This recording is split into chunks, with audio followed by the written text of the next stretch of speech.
"Where's the butter, Unc Nunkie?" asked Ojo.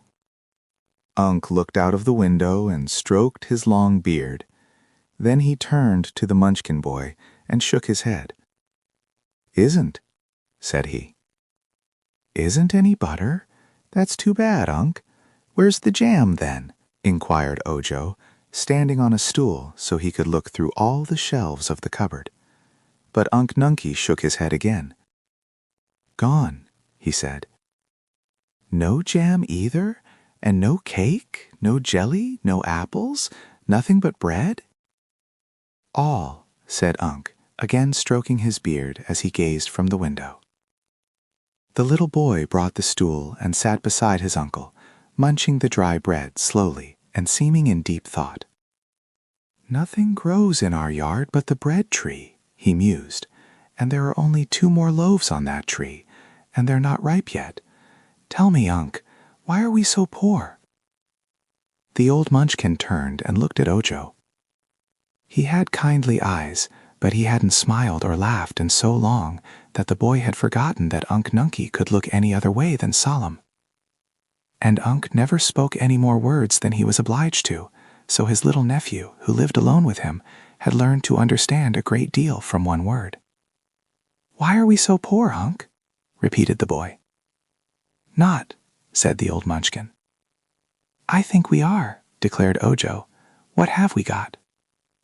"House," said Unc Nunkie. "I know, but everyone in the land of Oz has a place to live. What else, Unc?" "Bread." "I'm eating the last loaf that's ripe. There, I've put aside your share, Unc. It's on the table, so you can eat it when you get hungry. But when that is gone, what shall we eat, Unc?" The old man shifted in his chair, but merely shook his head. "Of course," said Ojo, who was obliged to talk because his uncle would not. "No one starves in the land of Oz either. There is plenty for everyone, you know.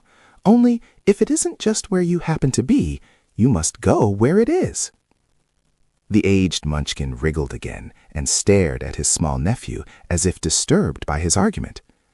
"By tomorrow morning," the boy went on, "we must go where there is something to eat, or we shall grow very hungry and become very unhappy." "Where?" asked Unc. "Where shall we go? I don't know, I'm sure," replied Ojo. "But you must know, Unc. You must have traveled in your time because you're so old. I don't remember it, because ever since I could remember anything, we've lived right here in this lonesome round house, with a little garden back of it and the thick woods all around. All I've ever seen of the great land of Oz, Unc dear, is the view of that mountain over at the south, where they say the Hammerheads live, who won't let anybody go by them, and that mountain at the north, where they say nobody lives." "One," declared Unc, correcting him. "Oh, yes, one family lives there, I've heard. That's the Crooked Magician, who is named Dr. Pipt and his wife Margolot. 1 year you told me about them. I think it took you a whole year, Unc, to say as much as I've just said about the Crooked Magician and his wife.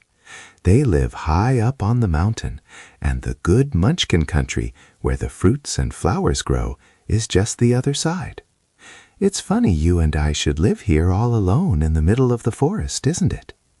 "Yes," said Unc. "Then let's go away and visit the Munchkin country and its jolly, good-natured people. I'd love to get a sight of something besides woods, Unc Nunkie." "Too little," said Unc. "Why, I'm not so little as I used to be," answered the boy earnestly. "I think I can walk as far and as fast through the woods as you can, Unc. And now that nothing grows in our backyard that is good to eat, we must go where there is food." Unc Nunkie made no reply for a time. Then he shut down the window and turned his chair to face the room, for the sun was sinking behind the treetops, and it was growing cool. By and by Ojo lighted the fire, and the logs blazed freely in the broad fireplace. The two sat in the firelight a long time, the old white-bearded Munchkin and the little boy. Both were thinking. When it grew quite dark outside, Ojo said, "Eat your bread, Unc, and then we will go to bed." But Unc Nunkie did not eat the bread, neither did he go directly to bed.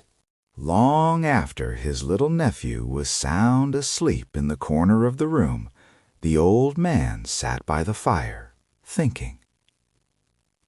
The Crooked Magician.